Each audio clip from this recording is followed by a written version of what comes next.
My wife's shopping list made me tens of millions of dollars, not because she spent a lot, because she showed me what millions of other women were buying. Dunkin Donuts, Legs pantyhose, Body Shop cosmetics, Hanes underwear, every single one became a 10-bagger. The best research team I ever had wasn't on Wall Street, it was at home. Let me tell you about the day I discovered one of the most profitable investment strategies of my career. And I didn't discover it in a boardroom, I didn't discover it reading annual reports, I discovered it watching my wife shop. It's 1972, I'm walking through the supermarket with my wife, Carolyn. We're just doing the weekly grocery shopping, nothing special, milk, bread, eggs, the usual stuff. And then I see something that stops me in my tracks. Carolyn walks over to a display. It's not in the clothing section. It's not in a department store. It's right there in the supermarket, next to the bread, next to the milk, and she picks up a package of pantyhose in a supermarket. Now you have to understand, in 1972, if a woman wanted to buy pantyhose, she went to a department store. She dealt with a salesperson. She tried them on. It was a whole production, time-consuming, inconvenient, but that was just how it was done. But here's this company, Legs, doing something completely different. They put pantyhose in supermarkets in these distinctive egg-shaped packages at a reasonable price, and women could just grab them while they're buying groceries. Revolutionary. I watch Carolyn pick up the package. She doesn't hesitate. She doesn't ask for help. She doesn't try them on. She just grabs them and tosses them in the cart like she's buying eggs, completely casual. And I think, how many other women are doing exactly what she just did? So I start paying attention. Over the next few weeks, every time we're at the supermarket, I watch the Legs display, and it's always the same pattern. Women walk by, they grab a package, they don't think about it, they just buy. This wasn't shopping, this was habit, and habits are incredibly profitable. I did my research. Legs was owned by Hanes Corporation. They launched this product in 1969. By 1972, they were in thousands of supermarkets. Revenue was growing 40% per year. And most importantly, women loved them. Not just liked them, loved them. Because Legs solved a real problem, the convenience problem, the embarrassment problem, the time problem. I bought the stock, Hanes, and I held it. And over the next several years, it became one of the best performing positions in my portfolio. Here's what I learned from that experience. The best investment ideas aren't found in analyst reports. They're found in everyday life. They're found watching the people around you, paying attention to what they buy, what they love, what they can't live without. And here's the key insight. Women make or influence 80% of all consumer purchasing decisions. 80%. That means if you want to understand consumer trends, if you want to find the next great consumer stock, you don't ask a Wall Street analyst. You ask the women in your life, your wife, your mother, your sister, your daughter, your girlfriend, your female friends. They're making the purchasing decisions that drive the economy. And if you're smart, you'll pay attention to what they're buying, because that's where the 10-baggers hide. Now, I know some people might hear the wife test and think I'm being dismissive, that I'm reducing women to their shopping habits. That's exactly the opposite of what I'm saying. I'm saying women have enormous economic power, and they're using it every single day.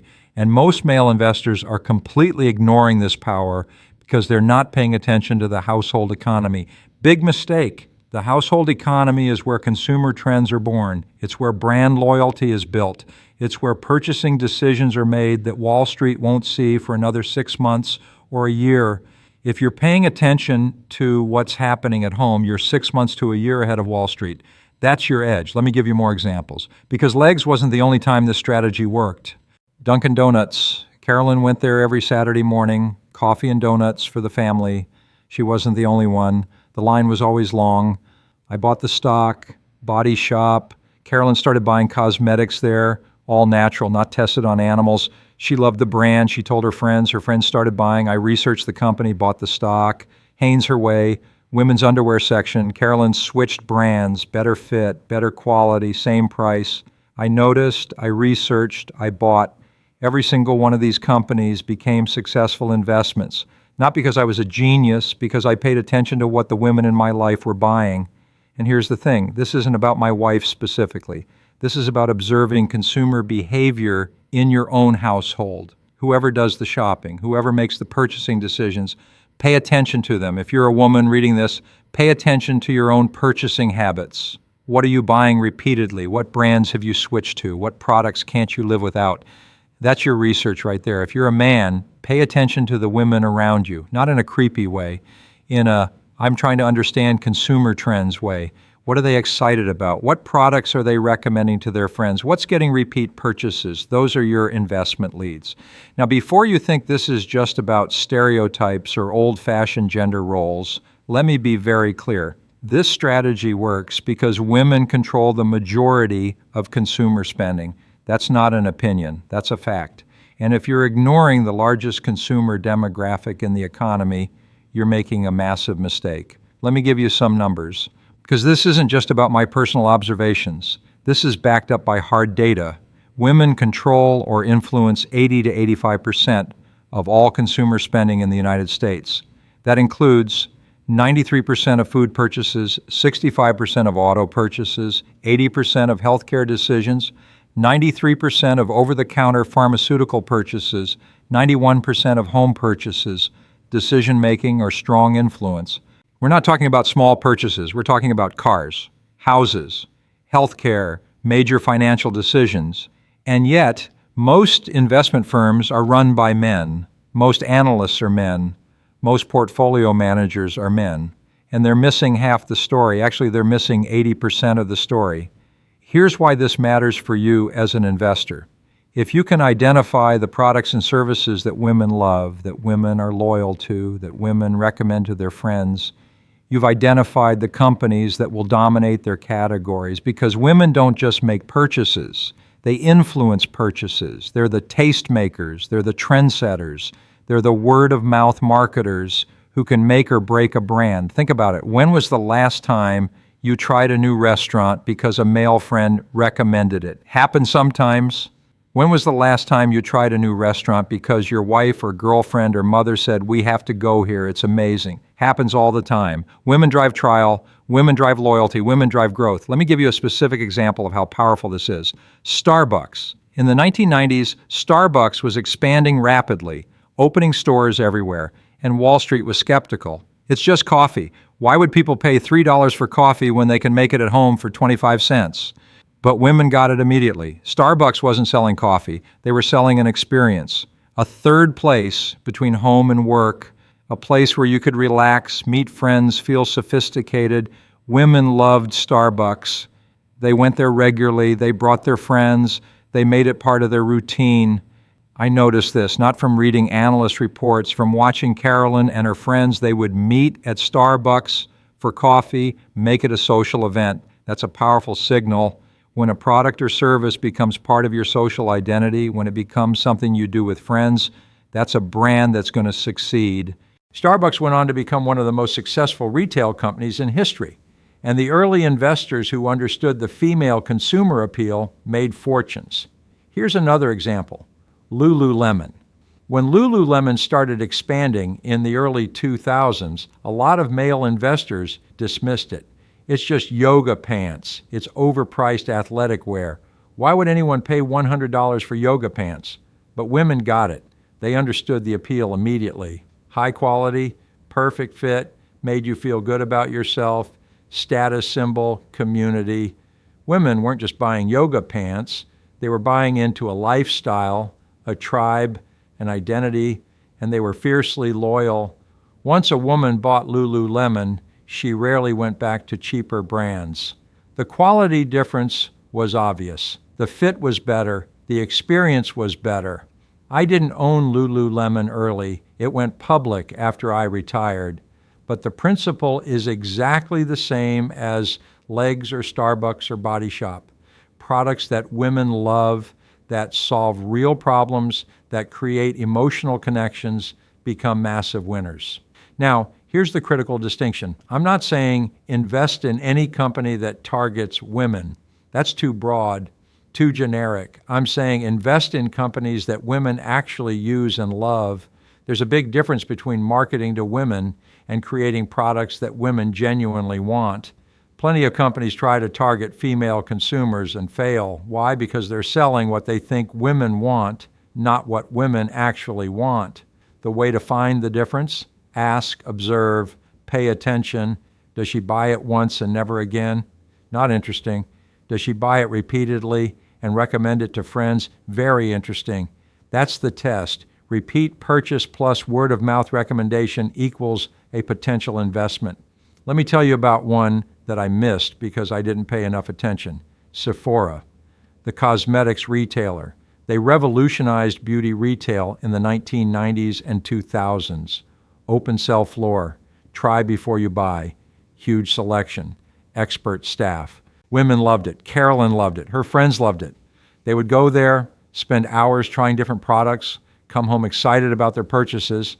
I should have paid more attention. I should have researched the company, but I didn't. I was focused on other things. Sephora became enormously successful. Early investors in the parent company, LVMH, made a fortune on that division. I missed it. Why? Because I didn't apply my own strategy. I didn't pay attention to what the women around me were excited about. That's the lesson. The strategy only works if you actually use it, if you actually observe, if you actually listen. Don't just nod and say, "Oh, that's nice, dear," when your wife tells you about a product she loves. Actually listen. Ask questions. Why do you love it? What makes it different? Would you recommend it to friends? How often do you buy it? Those questions are market research, free market research, better than any focus group, because this is real, this is genuine, this is how real consumers actually behave. All right, now let me make this practical. Let me show you exactly how to do this in your own life, because understanding the concept is one thing, actually implementing it is another. Let me give you a step-by-step system you can use starting today. Here's what I want you to do this weekend. I call it the home audit. It takes about an hour, and it might change your entire investment strategy. Step one, the bathroom audit. Go into your bathroom, look at every product, toothpaste, shampoo, conditioner, soap, skincare, cosmetics, everything. Write down the brand names, make a list. Now ask yourself, or ask the person who buys these products, how long have you been using this brand? Have you switched from a different brand? Why?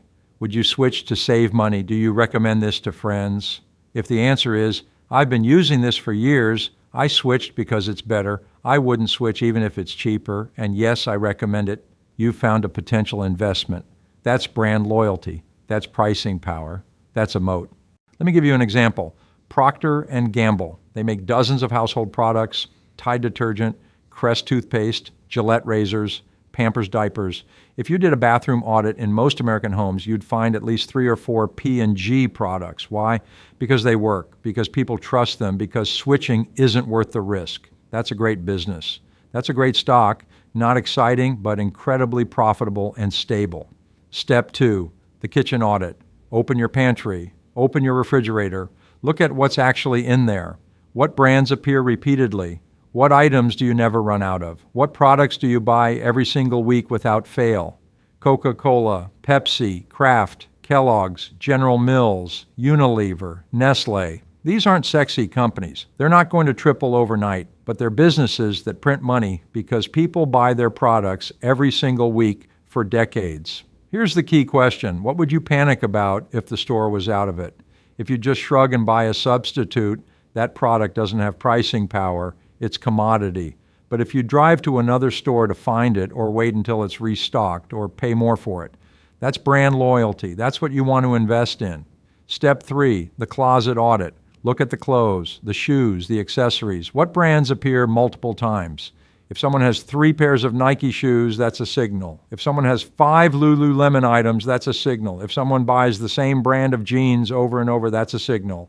Repeat purchases in discretionary categories are incredibly valuable because that means the quality is good enough that people come back voluntarily. They're not stuck with it. They choose it. Step 4, the subscription audit. What subscriptions are you paying for every month? Netflix, Spotify, Amazon Prime, Costco membership, gym membership. Subscription businesses are fantastic investments. Why? Recurring revenue, predictable cash flow, high customer retention. If someone's been paying for Netflix for 5 years, they're probably not canceling. That's a sticky customer. That's a valuable customer. Step 5, the can't live without it test. This is the final and most important test. Ask yourself, or ask the people in your household, if I told you that you could no longer use this product/service, what would you genuinely miss? Not, oh, that would be inconvenient. I mean, I would be genuinely upset and would find a workaround. Those are the products and services that matter. Those are the companies with real pricing power. For example, could you live without your iPhone? Most people would say, technically yes, but I really don't want to. Could you live without Amazon Prime? Yes, but it would be really annoying. Could you live without your morning Starbucks? Absolutely not. Those emotional connections are worth billions of dollars. Now here's what you do with all this information. Make a list of the companies that appear multiple times in your audit. Companies where you see multiple products from the same company, long-term loyalty, using for years. Strong preference, wouldn't switch to save money. Emotional connection, would genuinely miss it. That's your research list. Those are the companies worth investigating as investments. Then you do the actual investing research. Look up the company ticker symbol, check the stock price and PE ratio, read the latest earnings report. Ask, is the business growing? Is management good? Is the balance sheet clean? If the answers are yes, you have a potential investment. But here's the critical point. Don't just invest because your wife uses it. Invest because your wife uses it. And the business fundamentals are solid. The home audit tells you what's popular. The financial research tells you if it's a good investment. You need both. I didn't buy legs just because Carolyn bought it. I bought it because Carolyn bought it, and the company was growing rapidly, and the economics were good, and the competition was weak. The consumer insight gets you interested. The business analysis tells you whether to invest. Now let me address the elephant in the room. Some of you are thinking, Peter, this sounds like confirmation bias. You're just investing in things you already like. Fair point. Let me explain why this is different and why it actually works. Confirmation bias is when you look for evidence that supports what you already believe and ignore evidence that contradicts it. The home audit is different. Here's why. First, you're observing behavior, not opinions. You're not asking, do you think this is a good company? You're watching what people actually buy, what they actually use, what they actually spend money on. Behavior is truth. Opinions are noise. Someone might say, I hate Starbucks. It's too expensive. I would never pay $5 for coffee. But then you watch them buy Starbucks 3 times a week. Trust the behavior. Ignore the opinion. Second, you're looking for patterns, not individual preferences.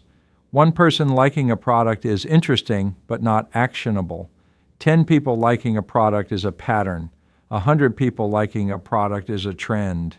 1,000,000 people liking a product is a massive investment opportunity. The home audit isn't about what you personally like. It's about identifying products that have broad appeal, that lots of people are buying, that are creating genuine loyalty. Third, you're still doing the financial analysis. The home audit doesn't tell you to invest, it tells you what to research. There are plenty of popular products made by terrible companies. Bad management, terrible balance sheets, unsustainable business models. The home audit gets you interested. The business analysis determines if you invest. Let me give you an example of when this strategy failed and why. Krispy Kreme donuts. In the early 2000s, Krispy Kreme was everywhere. People loved them. There were lines around the block at grand openings. The donuts were genuinely better than Dunkin or other chains. If you did a home audit, Krispy Kreme would have been on the list. Carolyn bought them. Friends bought them. People were excited about them. But if you did the financial analysis, red flags appeared. Rapid expansion, opening too many stores too fast, franchisee problems, financial difficulties, questionable accounting practices, management issues. The home audit said, people love this. The financial analysis said, the business is shaky. I didn't invest. Good decision. Krispy Kreme stock crashed in 2004 to 2005. The company nearly went bankrupt. That's why you need both parts of the process. Consumer insight plus business analysis. If you just invest based on what you like, you'll make mistakes. You'll buy trendy products with weak business models. You'll overpay for popular brands with no moat. But if you ignore consumer insight entirely and only look at spreadsheets, you'll miss the early stage opportunities. You'll only find companies after Wall Street has already discovered them and bid up the price. The combination is powerful. Consumer insight gives you the edge. Business analysis gives you the discipline. Now let me tell you about one more aspect of this strategy that most people miss. The home audit isn't static, it's dynamic. you should repeat it every 6 months. Why? Because consumer preferences change. New products appear, old favorites get replaced, trends emerge and disappear. If you did a home audit in 2015 and then again in 2020, you'd see massive changes. Fewer cable subscriptions, more streaming services, less traditional TV, more YouTube and Netflix, fewer physical products, more digital services, more plant-based foods, less meat. Those changes represent investment opportunities. If you're paying attention to what's changing in your own household, you're seeing these trends before Wall Street does. That's your advantage. One more thing. Don't limit this to your own household. Expand it. Talk to friends. Ask what products they love, what they've recently discovered, what they can't live without. Talk to your parents. What are they buying, especially in categories like healthcare, which becomes more important as people age. Talk to your kids. What are they excited about? What brands matter to them? Young people are early adopters. They see trends before adults do. All of this is research. All of this is valuable. All of this is free. You don't need a Bloomberg terminal. You don't need access to Wall Street analysts. You just need to pay attention to the world around you. All right, let me make this super concrete. Let me give you the exact action plan for this week, not someday, this week, because knowing the strategy doesn't matter if you don't implement it. This weekend, do the following. Saturday morning, the home audit, 1 hour. Go through bathroom, kitchen, closet, subscriptions. Make your list. Write down every brand that appears multiple times or that someone in your household is loyal to. Target 10 to 15 company names. Saturday, afternoon. The research phase, 2 hours. Take your list of 10 to 15 companies. For each one, look up the ticker symbol, Google, company name, stock symbol. Check if they're publicly traded. Some aren't. That's fine. Skip them. Go to Yahoo Finance or similar site. Look at 3 numbers only. Revenue growth, last 3 years. PE ratio, debt to equity ratio. You don't need to understand everything, just those 3 numbers. Sunday morning, the narrowing, 30 minutes. From your list of 10 to 15, narrow down to 3 to 5 companies that are publicly traded, have revenue growth above 10% per year, have PE ratio under 25, have reasonable debt, debt to equity under 1.0. Those are your candidates. Sunday, afternoon, the deep dive, 1 hour per company. For each of the 3 to 5 candidates, spend 1 hour. Read the most recent earnings report, just the letter from the CEO. Google company name controversies. See if there are any red flags. Check if insiders are buying or selling. Google company name insider trading. If everything looks good, that's a potential investment. Monday, make the decision. Pick one, just one. From your research, choose the company you understand best, that has the best fundamentals, that you're most confident in. Buy $500 or $1,000 worth, just to start. Then hold it for at least 6 months. Don't check it every day. Don't panic if it drops. You did the research. You understand the business. Now be patient. Every 6 months, repeat. Do another home audit. See what's changed. See what new products have entered your household. Do the research again. Maybe you add a second stock. Maybe you add to your existing position. Maybe you discover something that makes you want to sell. That's fine. That's the process. That's how you build a portfolio based on real consumer insight combined with solid business analysis. Here's what you'll discover over time. You'll start seeing the world differently. You'll walk through a store and notice things. You'll hear friends mention products and pay attention. You'll see trends before Wall Street does. And occasionally you'll find a 10-bagger, a company that goes up 10 times or more because you spotted it early when it was just starting to gain traction with consumers. That's how I found my best investments, not from fancy research, from paying attention to everyday life. Let me leave you with this. The investment industry wants you to believe that investing is complicated, that you need experts, that you need advanced degrees and complex models and proprietary data. It's not true. Some of the best investors in history found their winners by observing the world around them, by paying attention to what people buy, what people love, what people can't live without. Warren Buffett bought See's candies because he loved the chocolates. He bought Coca-Cola because he noticed everyone drinking it. He bought furniture stores because he saw how popular they were. These weren't sophisticated financial plays. They were observations about consumer behavior combined with business analysis. You can do the same thing. The women in your life are making purchasing decisions every single day. If you pay attention to those decisions, if you understand why they're choosing certain products over others, if you research the companies behind those products, you will find investment opportunities that Wall Street hasn't discovered yet. This isn't about stereotypes. This isn't about reducing anyone to their shopping habits. This is about recognizing economic reality. Women control the majority of consumer spending. They're the primary decision makers in most households. They're the influencers. They're the trendsetters. If you're ignoring that, you're missing the biggest consumer trends in the economy. So start paying attention, start doing home audits, start asking questions, start researching, and start finding your own 10-baggers, because they're not hiding on Wall Street. They're hiding in your bathroom, your kitchen, and your closet. You just have to look.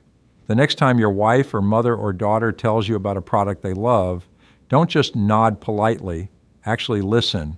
Ask why they love it. Ask if their friends use it. Then go research the company. That conversation might be worth millions. Pay attention to the people who are actually making the purchasing decisions. That's where the opportunities hide.